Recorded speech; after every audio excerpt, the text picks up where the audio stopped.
Hello, ordinary person. How are you doing? Can we talk about insecurities? Specifically, can we talk about the insecurities you never had until you knew something was missing? Sounds like every insecurity, right? You see, there is a part of ourselves we live with casually. We don't even know we lack or have these qualities, characteristics, or whatever you want to call them. They might be physical, emotional, whatever they are. But the thing is, we just live with them casually in our everyday lives until someone names them. Suddenly, something you never thought twice about becomes a thing, a flaw, a compliment, a new insecurity.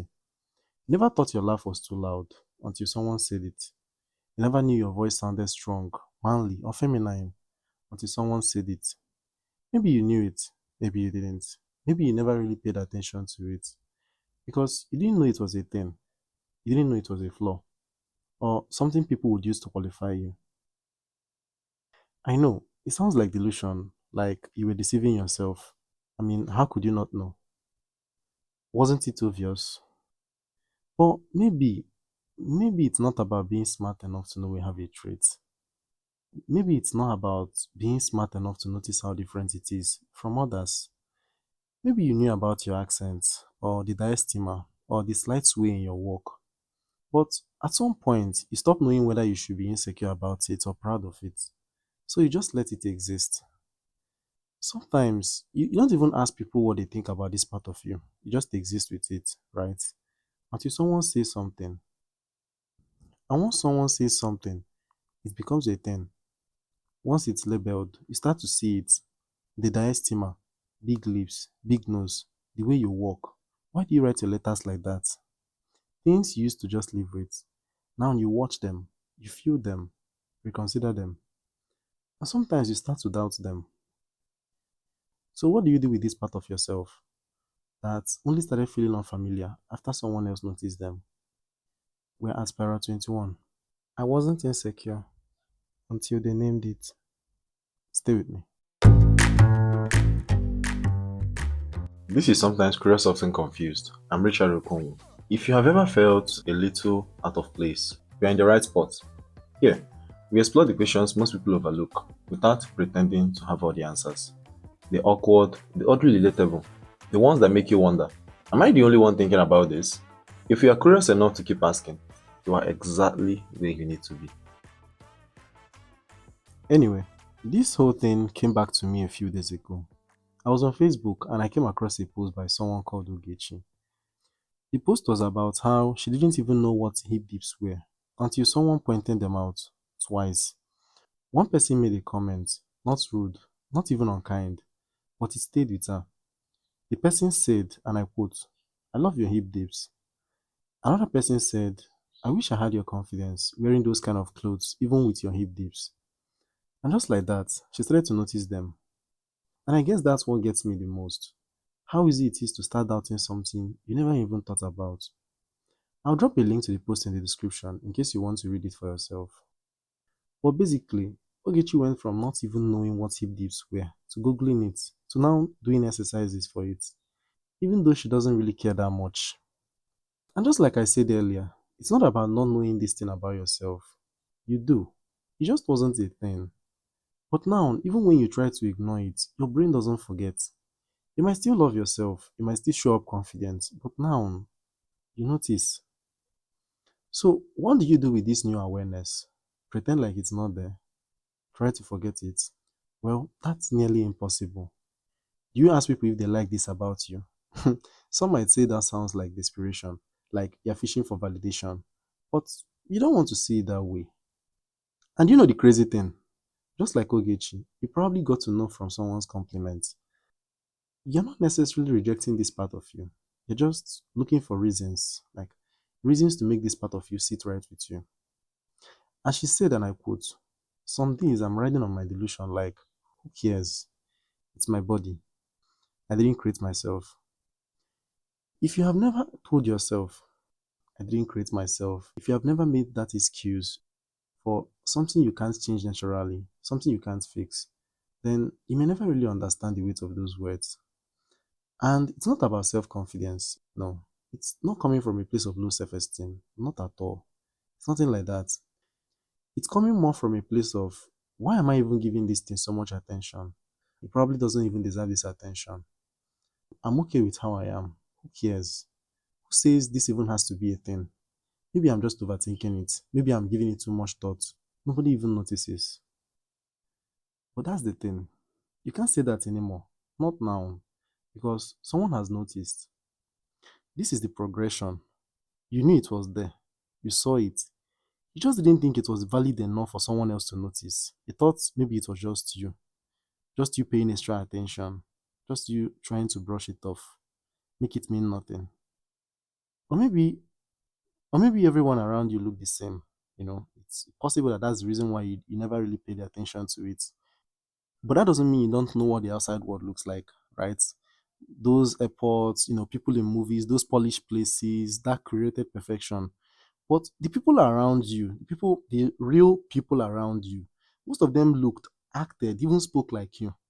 So it didn't register as a flaw. It was just a common thing. But maybe that's the hardest part. Realizing that some things don't even need changing. You're not ashamed. You're not insecure. You're just aware now. You are conscious of something you used to carry so lightly. Like my accent. I will explain. I was born and raised in Enugu, and for a long time, I didn't really think I had an accent, or I sort of didn't. You get what I mean in a minute. It wasn't until I got into the University of Benin that it really clicked. You know how university is now? People from all over the country, different cultures, backgrounds, ways of speaking. Even before I introduced myself, people could already tell I was Igbo. Not just Igbo, from Enugu. And I could do the same. I could tell that someone was from Benin. And some of my friends could not only tell that someone was Yoruba, but what part of Yoruba, like which Yoruba states they were from. Do you understand? And people could do the same thing with me. Like we could all do this. Now, that didn't make me feel bad. In fact, it's actually helped me to connect with people. But what changed was that I became aware. Prior to gaining admission, I had already left Enugu before. You understand? It's not like gaining admission was my first opportunity of leaving the state. No, no, no, no. I already left the state before then. But all my visits to other states, like to Lagos and so on, it was not really social. Like I'm not really the social type. I don't know how to explain, but I didn't really meet people. Like I met people, but I didn't really meet people. Like have one-on-one discussions and we start dissecting each other. Like, where are you from? Oh, I can tell from your accent that you're from Enugu, you're from Imo State. You know what I'm saying? Like, I didn't really have that opportunity to connect with people that deeply. It was mostly like the people that I came to visit. Like, I usually stayed around the environment. So going to university was the opposite. I met with people, I interacted with people daily. You understand? People that grew up in different cultures, different environments. And that was when I realized, like, that was when I noticed that I had an accent. Again, sort of, not really. Let me explain. Yes, I had watched movies, okay? I knew what a Yoruba man sounded like. I knew what a Benin man sounded like. But even then, I didn't register that I too had an accent. Because when you grow up around people who speak like you don't give it a name. Just think, this is how people speak. This is normal. The rest, that's different. Do you understand? This is us and that is them. So, what changed in university was the naming of it. Suddenly, I had a label, a sound that could place me. And with that awareness came this strange illusion of control. I felt like, now that I know this, I can switch it, right? Now I can manage how I'm perceived. Maybe if I don't want people to guess my tribe too quickly, I can tweak how I speak. I mean, I'm more aware now, right? And that sense of ability, like it made me feel sharp, confident. But accent doesn't really work like that. You feel like you have control, but your tongue, your instincts, it will always betray you. Sometimes, even when I'm recording this podcast, I know that there are times that my accent slips in, and I don't know how often. Okay, okay. I think we went too far with the accent thing, but I was just trying to explain something to you, and hopefully you understood what I was saying, right? Now let's come back. Let's come back. So, what I was trying to explain to you is that this awareness, like there was little to nothing I could do about it, but now I'm aware. I know I have an accent. So, what do I do with this information? Really, what do I do with it? You know, When I think about this awareness thing, knowing something about yourself that you used to ignore or you never really paid attention to, I feel like the most painful aspects, the most painful kind of it, are usually the ones that you can't change. Like your voice, your shape, your upbringing, those are the first things that people notice. And even if you never saw them before, the moment someone says it, it becomes yours to carry. You can't erase this part of you, but now you feel responsible for how it is being perceived. You feel like you have been handed this power. Now you're in control, and whatever it is, like whatever it is that people have to say about this, whatever it is that the result of their perception is, that you are wholly responsible for it. Now you feel like you have to manage it. What do you do with this information when there's nothing you can do about it? Because yeah, there are things that people point out for us. There are things that people, notice about us that when they indicate, like when they show us, oh, this thing about you, it's different now, or this is something I've always known about you. Maybe this is something that you have never paid attention to again.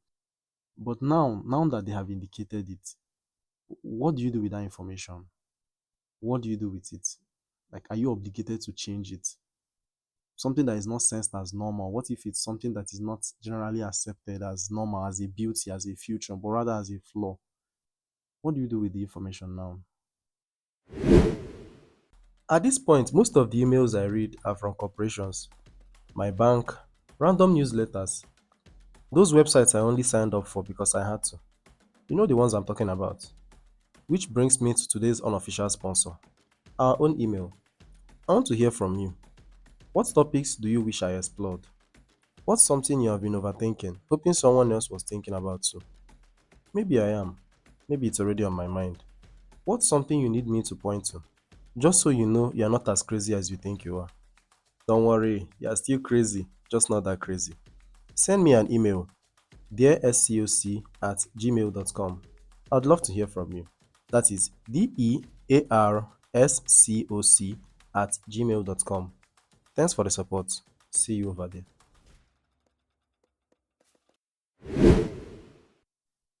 What do you do with it when it's not something positive?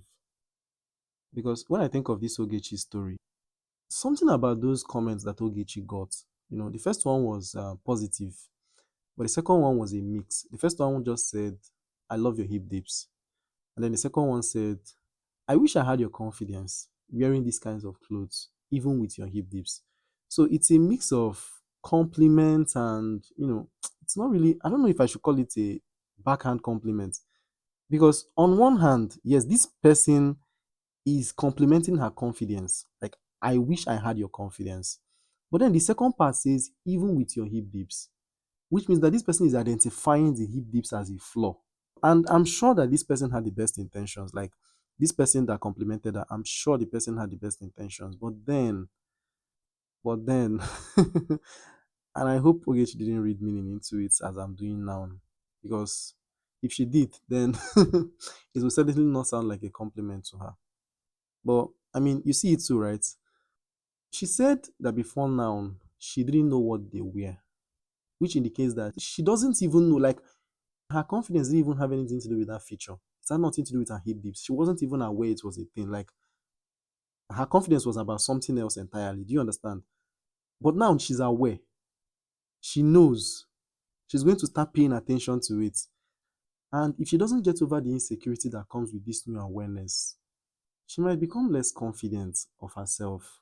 Because now she's going to start paying attention. Like if she's not able to overcome this insecurity, she's probably going to start wearing clothes that cover the hip dip. And I hope that doesn't happen to her. But that brings me to the next thing I want to talk about, which is, you see, however you want to see these two comments that these people made, they were compliments at the end, right? But they still ended up making her self-conscious. Now, imagine what a criticism would have done. And it's not just about her. It's about the way people make you look at yourself sometimes without realizing it. Your hips, your laugh, your accent, your voice. You didn't know. And now you do. And now you're not free. And because you can't do much about this part of yourself, you either have to tone it down to make them comfortable around you, or be yourself and risk losing these people. And I know it sounds a bit extreme, right? Well, it's not unimaginable. I mean, They pointed it out because it was annoying. In other words, it makes them uncomfortable. Your laugh is annoying. Oh, this is your local accent. And some of them are teasing, some of them are meant for humor purposes, like meant to make us laugh. We understand those ones. Those are not the ones we're talking about. Like, what if this is a part of yourself that you have been trying to ignore? Again, you are aware of it, right? Maybe someone has pointed it in the past, but you're hoping that these new people that you met, this new connection that you have established, that these people never have to pay attention to this part of you. And things have been going well for quite some time now, but after some time, they started pointing out to this part of yourself, something you thought they were not paying attention to. So what do you do? Do you have to polish this part of yourself though? What do you change? This part of you or the people around you? How serious is it? Do you have to change them? Okay, what if you decide to change them? What if you never find someone like them? I mean, there is more to these people than the lack of compatibility in this aspect of your relationship. Maybe I should tone down my laughter just when I'm around them. Or maybe not. You are sensitive enough to also tolerate a part of them, right? So why do you have to turn this part of your life off? Why? Why do you need to tone it down? Why do you need to laugh a different way? In a previous episode titled Access Granted, I mentioned videos that I watch on Those of Society. And I made mention of something that I noticed in the videos, because most of the videos, the interviewer usually asks the person, what are you insecure about? What do I not know about you? Your last relationship breakup, was it your fault or their fault? And when people are asked questions like, what are you insecure about? They usually say things like, my voice, people say I'm too loud. And then I noticed a pattern. But the pattern I noticed is that when you ask the same questions to people that are, let's say, in their 60s and their 70s, they usually say the opposite. Like when they are asked, what do you wish you never changed about yourself? What do you wish like you paid much more attention to when you were younger? They usually say things like, I wish I never toned down myself. I wish I never, stopped being myself. I wish I never gave them that satisfaction. I wish I was just myself. I wish I embraced my self-esteem. I wish I embraced you understand what I'm saying? Where these young people are saying, this part of my life, this part of myself is what people find uncomfortable, is what people complain about, is what I'm deeply insecure about. These other people are saying, I wish I never changed this part of myself. And I will leave it to you to make whatever you want with this thing I just shared with you. Make whatever you want with this message. I won't tell you what to do.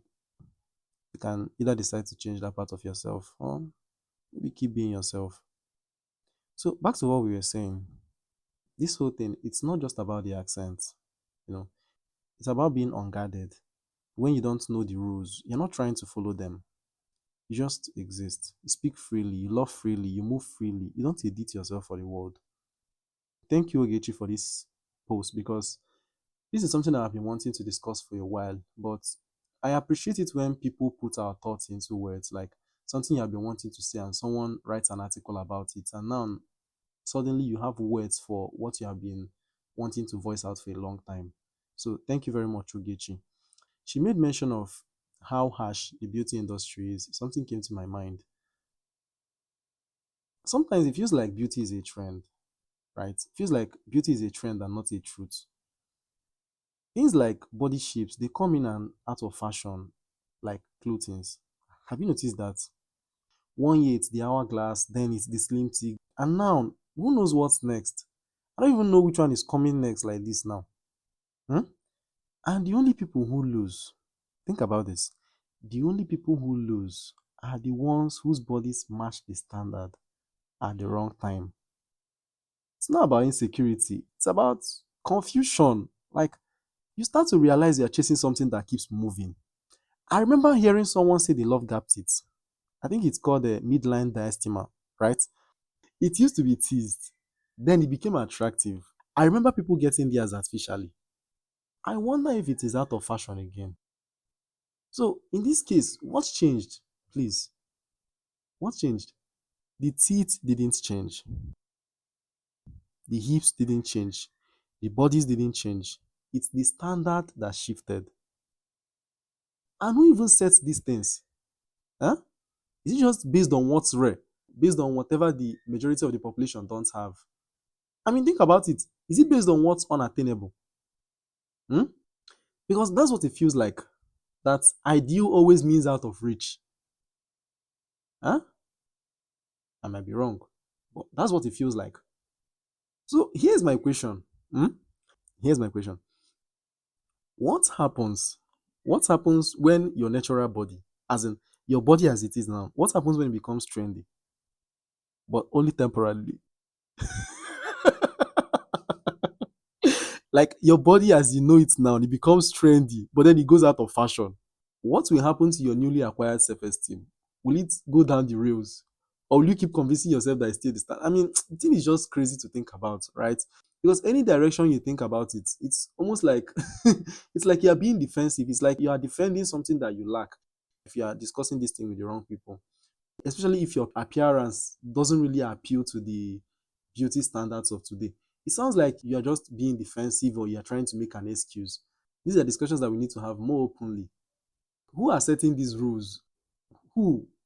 Because one minute you are the goal, the next minute you are, mm, mm, you're just there. Are we just stuck in a loop where we are never enough for long?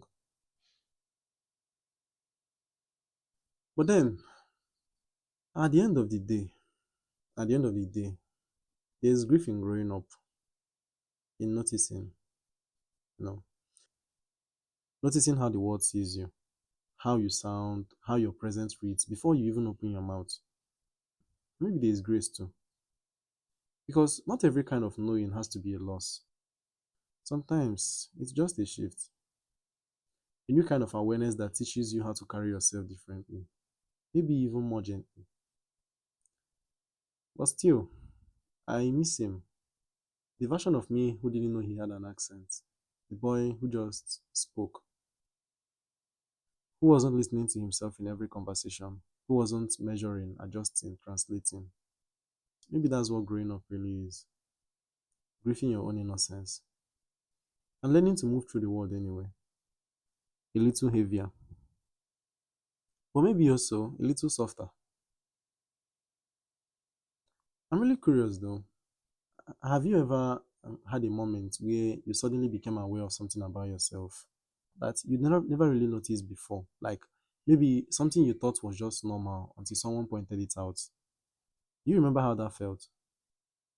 Have you ever tried to change something about the way you speak? Not because you wanted to, but because you felt like you had to. Or maybe the opposite. Maybe you became proud of something you used to overlook. Do you think it's possible to hold both? Like the grief of noticing and the grace of understanding? And also, do you ever miss an old version of yourself? Not because they were better, but just because they didn't know yet.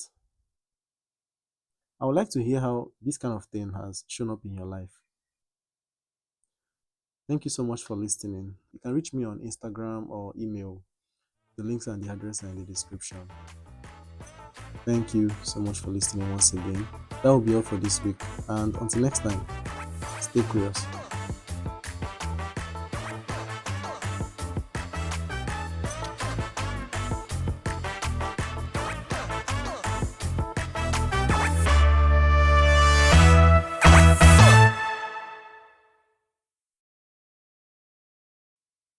Oh, you're still here.